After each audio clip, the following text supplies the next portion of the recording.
రామాపురం అనే ఒక చిన్న గ్రామం. అక్కడ రామయ్య అనే వ్యక్తి ఉండేవారు. ఆయనకు 4 కొడుకులు, 2 కుమార్తెలు.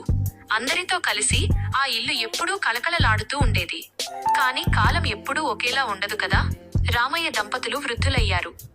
సరిగ్గా అప్పుడే తండ్రి తర్వాత తండ్రి అంతటివాడు పెద్ద కొడుకు అనే మాటకు నిలువెత్తు రూపంలా నిలిచాడు ఆయన పెద్ద కుమారుడు.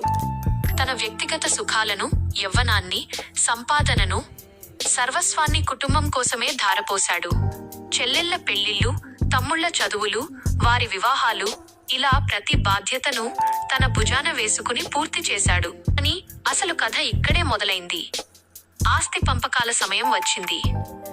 అప్పటి వరకు అన్యోన్యంగా ఉన్న అన్నదమ్ములు ఆస్తి కోసం ఒకరితో ఒకరు మాట్లాడుకోవడం మానేశారు. ఇక్కడ మనం కొన్ని చేదు నిజాలను మాట్లాడుకోవాలి.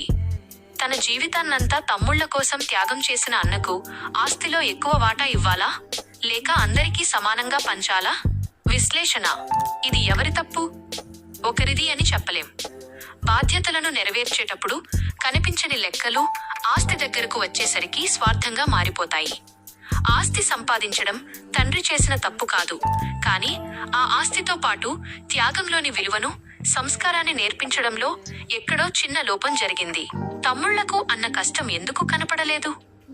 ఎందుకంటే చాలా మంది తమకు అందిన సౌకర్యాలను హక్కుగా భావిస్తారు తప్ప దాని వెనుక ఉన్న త్యాగాన్ని గుర్తించరు. దీనినే మనం కృతజ్ఞత లేకపోవడం అంటాం. నైతికంగా చూస్తే అన్నయ్య ఎక్కువ వాటా కోరుకోవడంలో తప్పులేదు. కానీ ధర్మం, చట్టం అందరికీ సమాన వాటా అంటుంది. ఇక్కడ మారాల్సింది చట్టం కాదు, తమ్ముళ్ల మనస్తత్వం. అన్నయ్య మా కోసం ఇంత చేశాడు, ఆయనకు గౌరవపూర్వకంగా మనమే ఎక్కువ ఇద్దాం అని తమ్ముళ్ళు ఎప్పుడైతే అనుకుంటారో అప్పుడే ఆ కుటుంబం మళ్ళీ ఒక్కటవుతుంది.